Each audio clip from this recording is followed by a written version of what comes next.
Hey guys, it's RiceTube bringing you some more Kaijudo news today.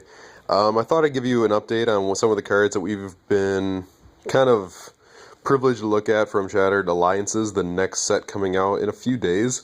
September 13th, I believe, is the release date. And I just thought I'd get into some of the cards that Wizards has showed us because they're really, really cool.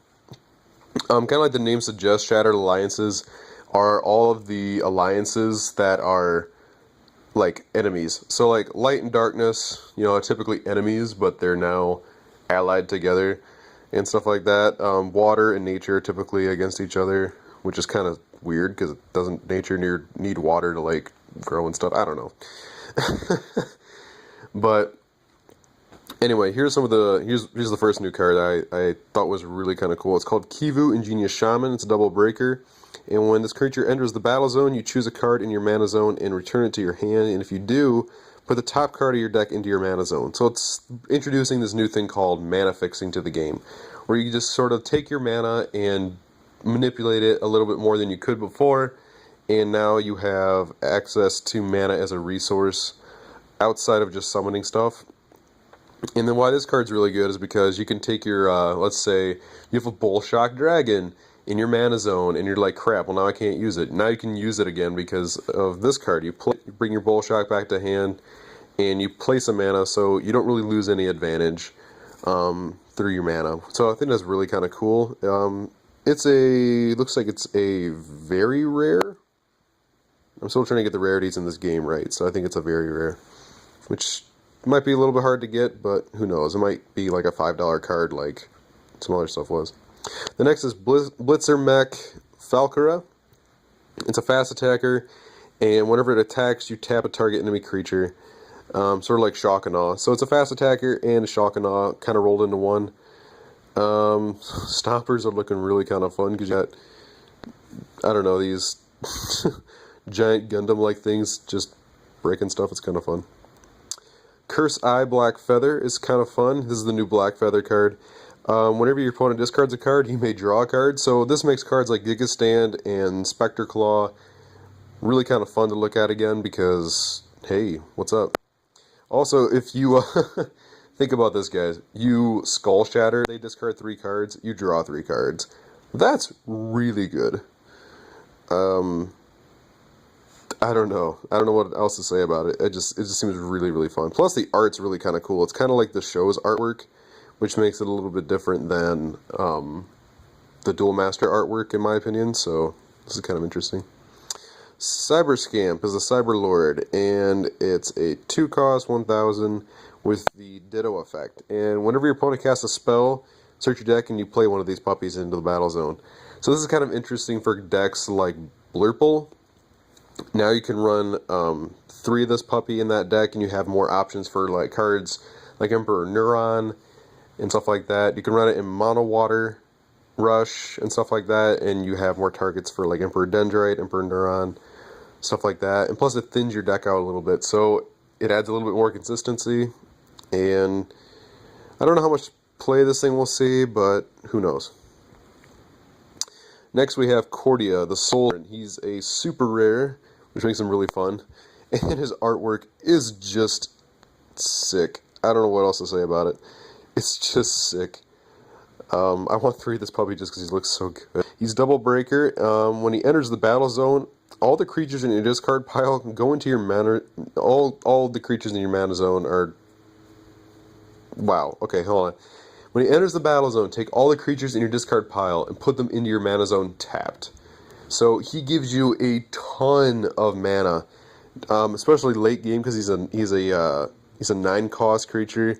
He's gonna be just broken. If he's cheap right off the bat, I suggest getting 3 of him because I think he's gonna be really important in darkness, water, nature builds and stuff like that.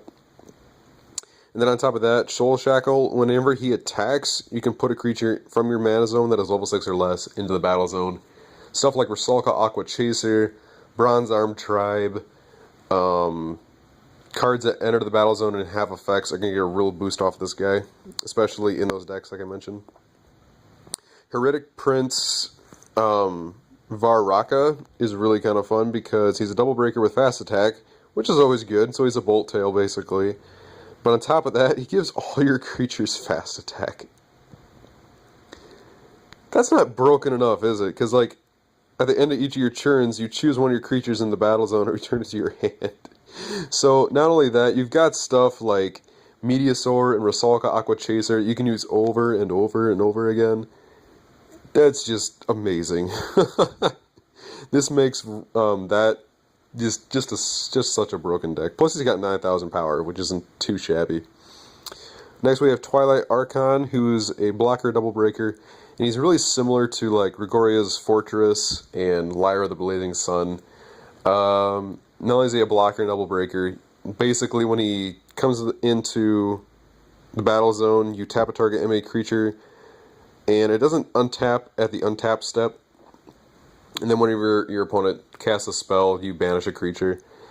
That's theirs. So that's really kind of interesting. Queen Kalima is our Dark Monarch. She's triple breaker. She mills 3 cards when she enters the battle zone, and for each darkness card put into the discard pile that way, you have your opponent choose one of his creatures in the battle zone and banish it. Reanimate allows you to attack and return cards to your hand, so you kind of get a benefit off the mill. And then Darkness Monarch means all your darkness creatures get plus 4,000, outside of Queen Kalima herself. And then Eternal Haven, which is our Light Monarch. It's a blocker, triple breaker with blockade. And when this creature enters the battle zone and whenever it attacks, you may draw a card, which is really good. But it gets better than that because whenever you draw a card after that, you put a creature that is level 9 in non-evolution into the battle zone. And it gets blocker. I'm sorry. Okay. It doesn't get blocker, but when it's level 9 or less and has blocker from your hand into the battle zone. So that's still pretty good. You can cast Grangears for free. You can just make blockers out of nothing, and that's kind of fun. It can't be the target of your opponent's spells or abilities, and each of your other light creatures gets plus 4,000 power. So it has a ton of synergy with light decks. Obviously, you can make this huge blockade, cast Stormspark Blast, and just eradicate your opponent's battle zone. It's kind of fun. That's all I have for you today. Make sure you like, comment, and subscribe to my channel so that way you get more Kaijudo and Yu-Gi-Oh videos. Real quick, I'm actually looking for Duel Master cards, so if you have any that you're willing to sell me or willing to just give me because you don't play the game anymore, go ahead and PM me or leave a comment down below, just because I really want to get my hands on Duel Masters. I'm watching the old cartoon and I'm just loving it, and I love everything about that game, and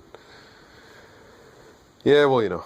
So, anyway, this is RiceTube signing off. Stay crispy, YouTube.